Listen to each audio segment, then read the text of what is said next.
तुम्हारे mummy papa बुजुर्ग होंगे अपने घर में, मुझे इतना सुनाने की ज़रूरत नहीं थी।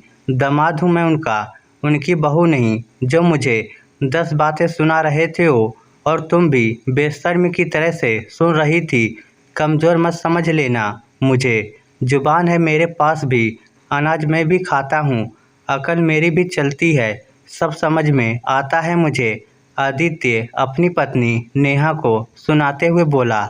आदित्य, तुम समझो तो सही, मम्मी पापा ने ऐसा क्या कह दिया कि तुम इतनी सी बात का इतना बड़ा बतंगड़ बना रहे हो। नेहा आदित्य को समझाते हुए बोली, अरे कम कमाता हूँ, ज़्यादा कमाता हूँ, अपने घर में कमाता हूँ, किसी के सामने हाथ नहीं फैलाता।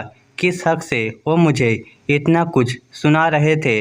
अरे शादी की है तुमसे, कोई खरीद नहीं लिया मुझे। तुम्हें 2 वक्त की रोटी दे तो रहा हूँ, हमारे खर्चे तो उठा रहा हूँ, वो नहीं दिख रहा उन्हें जो मुझे समझाए जा रहे थे कि कंवर साहब कुछ दूसरा काम देख लो। आदित्य तमतमाते हुए बोला। इससे पहले कि नेहा कुछ कहती, बीच में उसकी सास श्रीमती शर्मा कूद पड़ी। बहू, तुम्हें नहीं लगता कि तुम्हारे पापा कुछ ज़्यादा बोलने लगे हैं? तुम्हारे पापा को कोई हक नहीं था मेरे बेटे से ये सब कहने का। इसका भी स्वाभिमान है। अरे ससुर हैं, ससुर की तरह बनकर रहें, बाप बनने की कोशिश ना करें। उन्हें हमारे घर के बारे में बात करने का कोई हक नहीं है। तुम यहाँ रहती हो, मेरा बेटा वहाँ नहीं रहता। जो सुनाए जा रहे हैं मम्मी जी, आप इन्हें समझाने की जगह आग में घी डालने का काम क्यों कर रही हो? पापा ने सिर्फ इतना ही कहा था कि आदित्य जी, अगर आपका काम ठीक नहीं चल रहा है तो कोई दूसरा काम देख लीजिए। आखिर इसमें गलत क्या है? बड़े बुजुर्ग हैं, कुछ समझाने के लिए कह दिया तो गलत क्या है? आप भी तो मुझे कई बातें सुना देती हैं, मैं तो नहीं बुरा मानती। नेहा ने जवाब दिया। वाह वाह, ये है आज के ज़माने की सती सावित्री नारी। इसके पति की बेइज्जती हो रही थी वहाँ पर, और ये यहाँ उन्हीं लोगों का पक्ष लेकर बैठी हुई है, अपने ससुरालियों का अपमान करते हुए उन्हीं का गुणगान गा रही है। आदित्य ताली बजाते हुए बोला। नेहा उसे कुछ समझाने को हुई तो आदित्य अपनी मम्मी से बोला, मम्मी आप तो चलिए बाहर, इससे कुछ समझ में आने वाला नहीं है। बात इसके मायके की है तो वही सही लगेगा, हम कैसे सही लगेंगे? इसके मायके जाना ही बंद करना पड़ेगा, तब जाकर समझ में आएगा उन लोगों को कि दामाद की कैसे इज्जत की जाती है। शरीफ इंसान मिल गया है तो बस सुनाने में लगे हैं। कहता हुआ आदित्य अपनी मम्मी श्रीमती शर्मा का हाथ पकड़कर उन्हें कमरे के बाहर ले आया और हॉल में बैठकर दोनों माँ बेटे बस नेहा और उसके मायके वालों की बुराई करने लगे। इधर नेहा अपना सिर पकड़कर बैठ गई। उसे समझ ही नहीं आ रहा था कि आखिर ऐसा क्या कह दिया उसके पापा ने जो आदित्य इतना ज़्यादा रिएक्ट कर रहा है। इनकम का कोई जरिया नहीं है और ईगो ढेर सारा लेकर घूम रहा है। नेहा और आदित्य की शादी को 2 साल होने को आ चुके थे। जब उसकी और आदित्य की शादी हुई थी उस समय आदित्य के मम्मी पापा ने कहा था कि आदित्य एक अच्छी कंपनी में जॉब करता है और उसकी इनकम भी अच्छी है।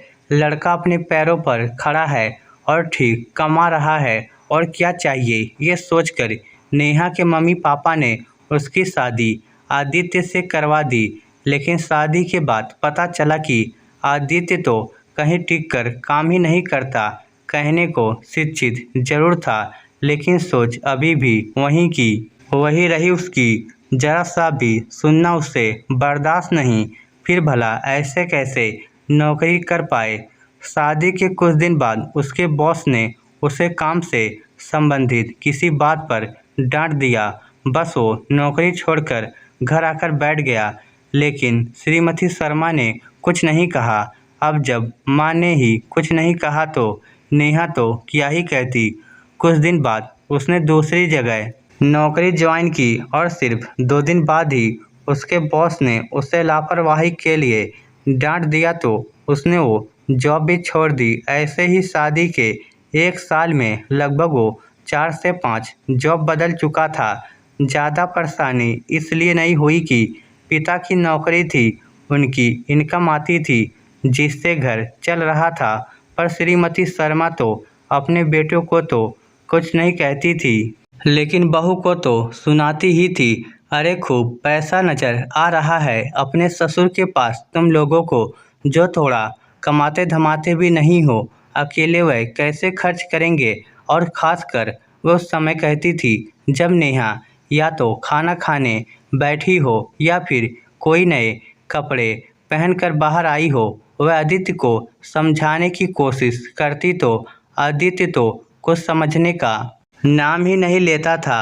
आखिर थक हार कर नेहा ने एक स्कूल में नौकरी ज्वाइन की थी, यह सोचकर कि कम से कम स्कूल के बहाने ही सही घर से 5-6 घंटे दूर तो रहेगी और ताने सुनने को कम मिलेंगे। और ऐसा भी नहीं था कि स्कूल से आई हुई सैलरी वह सिर्फ अपने ऊपर पूरा खर्च करती थी। महीने भर की सब्जी और दूध का खर्चा तो वो उसी से निकाल लेती थी। पर ये तो घर के खर्चों में ऐसा था जैसे ऊँट के मुंह में जीरा, इसलिए ताने तो उसे अभी भी सुनने को मिलते थे। पर ये बात आदित्य को समझ में नहीं आती थी। नेहा ने ये सोचा था कि उसे नौकरी करते देखकर आदित्य को कुछ समझ आएगी और वो भी अपने पैरों पर खड़े होने की कोशिश करेगा, पर ऐसा कुछ भी नहीं हुआ। पर अब कोई अंधा थोड़ी ना है जिसे पता नहीं चलेगा कि आदित्य कुछ कमा नहीं रहा है तो घर की स्थिति क्या होगी। कई बार आस पड़ोस के लोग भी टोक जाते थे, अरे आदित्य बेटा अब तो टिक कर कमाओ, अब तो शादी हो गई है तो ऐसे कैसे काम चलेगा। लेकिन आदित्य तो ऐसा कि उसके कान पर जू तक नहीं रेंगती, उल्टा चिढ़ कर के ही उन्हें इस तरह से जवाब देता कि दोबारा पलट के कोई इंसान कुछ कहता ही नहीं था। लेकिन जिन्होंने अपनी बेटी इस घर में दी है वो कब तक बर्दाश्त करे। आज नेहा और आदित्य का उसके मायके जाना हुआ था तो उसके पापा ने आदित्य को बिठाकर उसे इतना ही कहा था, कंवर साहब अगर आपका काम ठीक नहीं चल रहा है तो कुछ ढंग का ही देख लो। आप जॉब नहीं करना चाहते तो कोई बिजनेस ही शुरू कर दो। अभी तो आपके पापा जी आपकी मदद भी कर देंगे। बस ये बात आदित्य को चुभ गई और उसके बाद से वहाँ तो उसने कुछ नहीं कहा, पर घर आकर नेहा को सुनाने से भी बाज नहीं आ रहा था। और श्रीमती शर्मा जो बहू को सुनाने से बाज नहीं आती थी, वो भी अपने बेटे का पक्ष लेकर उसके साथ बैठकर नेहा के मायके की बुराई कर रही थी। अभी भी दोनों माँ बेटे बाहर बैठकर नेहा के मायके वालों की बुराई कर रहे थे। इतने में ससुर जी श्रीमान शर्मा का घर आना हुआ। उनके घर आने के बाद श्रीमती शर्मा ने उन्हें सारी बात एक की दो करके बताई। साथ ही ये भी कहा, जरा आप समधी जी से बात करो, ऐसे कैसे उन्होंने हमारे आदित्य को ये सब सुना दिया। अरे उनके घर से थोड़ी ना हम पैसा लेकर आ रहे हैं, हमारे खर्चे तो हम खुद उठा रहे हैं। और थोड़ा अपनी इस बहू को भी समझा लो, हमारे घर की बातें दूसरों से न कहा करे।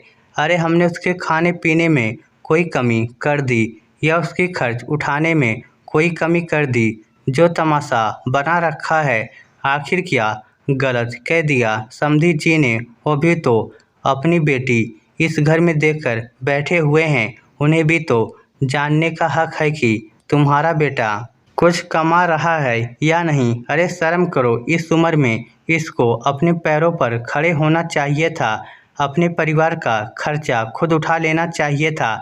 लेकिन ये अभी भी अपने माता पिता पर बोझ बनकर बैठा हुआ है। ऐसे में अपने बेटे को समझाने की जगह तुम दूसरों में कमियां निकाल रही हो। और सबसे बड़ी बात कि आज के ज़माने में तुम्हारी बहू अभी तक अपना घर छोड़कर नहीं गई। कोई और लड़की होती तो 2 साल इस घर में निकालना तो दूर की बात है, वो तो पहली बार में ही घर छोड़कर चली जाती। ससुर जी ने कहा तो चिढ़कर श्रीमती शर्मा बोली, अरे कोशिश कर तो रहा है ये, अब इसका भाग्य साथ नहीं दे रहा तो ये भी क्या करे। भाग्य भी उनका साथ देता है जो मेहनत पूरी करते हैं। सीधे मुंह तो ये किसी से बात करना पसंद नहीं करता, नौकरी तो क्या ही करेगा, इसलिए मैंने सोच लिया है इसको घर बैठने का शौक है तो मैं घर के बाहर वाले कमरे में फॉर्चूनी की दुकान खुलवा रहा हूँ। अब ये बाहर बैठकर दुकान संभाले। पापा, इतनी पढ़ाई करके क्या मैं परचूनी की दुकान संभालूंगा? आपने तो मेरा स्टैंडर्ड बिल्कुल ही गिरा दिया।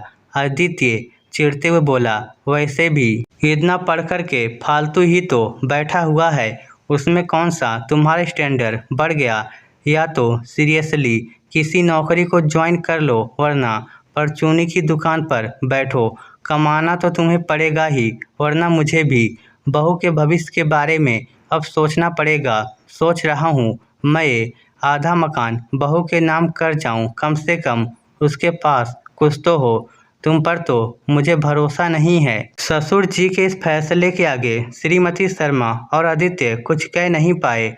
आखिर मजबूरी में ही सही आदित्य को अपनी नौकरी को सीरियसली लेना ही पड़ा और फिलहाल वह अभी एक जगह टिक कर ही काम कर रहा है। इस स्टोरी को लेकर आपकी क्या राय है? नीचे कमेंट करके हमें ज़रूर बताइएगा। धन्यवाद।